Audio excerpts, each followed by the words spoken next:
Welcome to my channel. Dari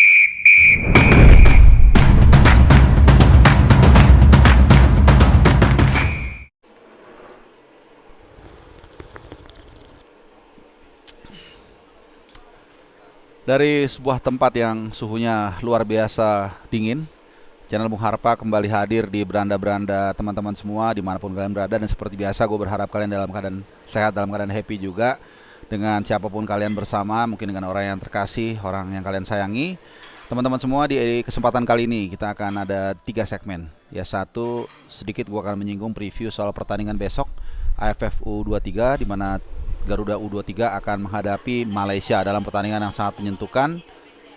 Dan tentunya ada 2 straight news yang akan gue ulas di kesempatan kali ini, yaitu satu, penampilan dari penjaga gawang kita, penjaga gawang utama tim nasional Indonesia senior, yaitu Martin Paes, dan juga soal hoax. Ya, gue akan melakukan hoax. Jadi ada satu informasi atau kabar dalam mungkin 3-4 hari ini soal ya, di bandnya tim nasional Malaysia oleh FIFA. Dan gue nggak tahu, tiba-tiba banyak subscriber, banyak teman-teman juga di WhatsApp grup yang bertanya soal ini. Dan kemudian dengan melalui seorang kolega gue yang ada di Malaysia, gue bertanya soal ini, dan ternyata jawabannya tidak ada sama sekali gitu. Jadi itu hoax kalau ada informasi yang mengatakan FAM atau PSSI-nya Malaysia itu di band FIFA, itu sama sekali tidak benar, itu hoax ya.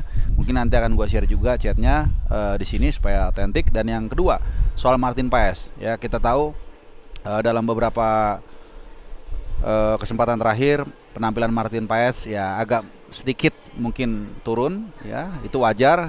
Tapi kemudian mungkin karena dia ingin merevive kembali penampilannya, dan kemarin saat timnya menghadapi San Luis City, Dallas FC berhasil menang dengan skor meyakinkan 3-0. Ini adalah kemenangan pertama dalam 7 laga terakhir, dan juga clean sheet pertama dalam waktu yang cukup panjang ya. Jadi ini satu penampilan revive dari Martin Paes ya, untuk katakanlah tetap meyakinkan Coach Patrick Kluivert dan kawan-kawan bahwa Paes masih tetap menjadi pilihan utama di bawah Mister Gawang. Ya, tentu kita mensyukuri kesempatan ini, ataupun tentu kita mensyukuri performa dia. Dan yang pasti di pertandingan tersebut dia melakukan memang tidak terlalu banyak save, tapi ada satu save yang sangat luar biasa.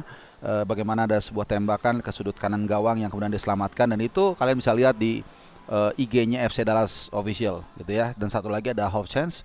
Dan secara umum memang penampilan dari barisan pertahanan Dallas FC ini cukup bagus. Jadi kita berikan apresiasi kepada Martin Paes, dan keep up terus the good work. Semoga dia bisa lebih baik lagi penampilannya dan membawa FC Dallas ke posisi yang lebih tinggi, karena saat ini masih ada di papan tengah. Dan tentunya berimbas kepada penampilan tim nasional Indonesia yang dalam waktu kurang dari 3 bulan akan menjadi pertandingan penting, yaitu round 4 kualifikasi Piala Dunia, di mana kita akan menghadapi Saudi tanggal 8 Oktober, dan selang 3 hari tanggal 11 kita akan menghadapi Irak. Dan gue koreksi, sudah confirm lokasinya adalah di Jeddah. Jadi ini sama dengan pertemuan pertama kita saat di round 3 lalu. Jadi bukan di Riyadh ya, gue koreksi. Jadi gue mohon maaf kalau kemarin gue sempat salah. Dan yang terakhir, kita akan bahas soal preview pertandingan Indonesia menghadapi Malaysia.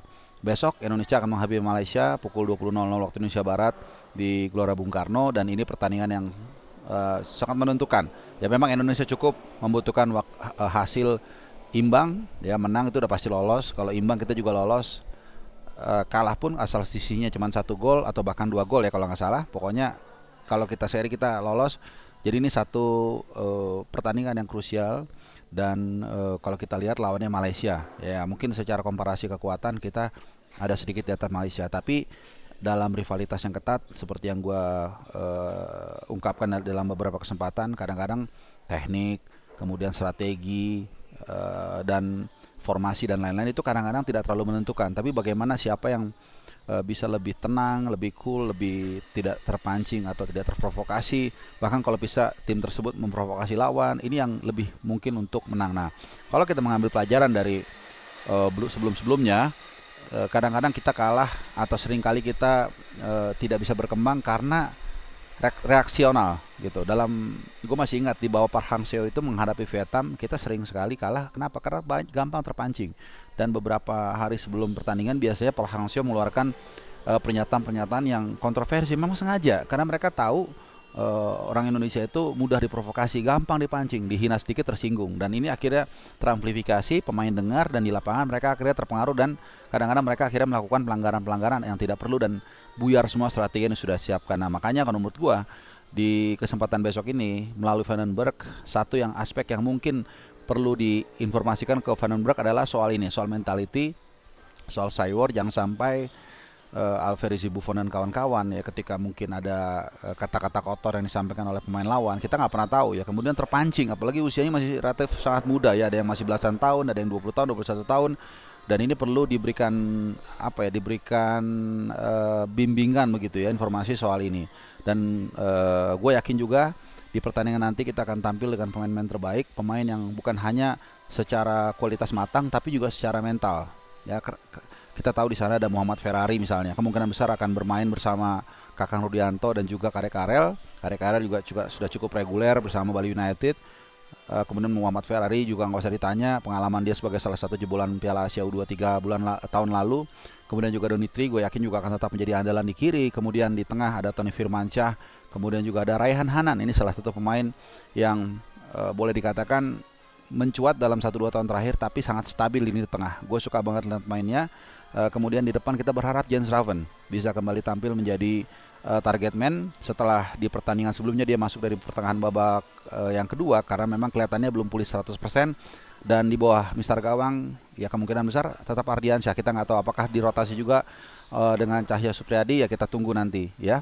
Dan Robbie Darwis tentunya last but not least, bagaimana kita lihat pemain yang satu ini titisannya Pratama Arhan ya. Jadi kalau ada yang dulu mengkritik kok dulu kita mainnya zaman STE beberapa kali menang gara-gara lemparan ke dalam, ya whatsoever, ya who cares gitu, nggak ada masalah kan, itu kan tidak melanggar hukum, tidak juga melanggar sportivitas, malah harusnya kita bersyukur ya punya senjata pamungkas, senjata mematikan yang tidak dimiliki oleh negara-negara lain ya, walaupun secara postur dia besar, sterok segala macam, tapi belum tentu mereka punya teknik yang bisa melakukan throw in sebaik Pratama Arhan dan juga Robbie Darwis. Jadi biarin aja ya, kita manfaatkan itu sebaik-baiknya, dan di pertandingan nanti kalau memang kesempatan itu datang, throw in ya manfaatkan. Itu kan lemparan kita lihat bagaimana Robbie Darwis itu mirip sekali dengan Pratama Arhan, kencang kemudian juga tajam ya, tidak melambung, karena kalau kencang tapi melambung powernya nggak ada ya. Kemarin terbukti ketika dia melakukan lemparan ke dalam, kemudian Jaime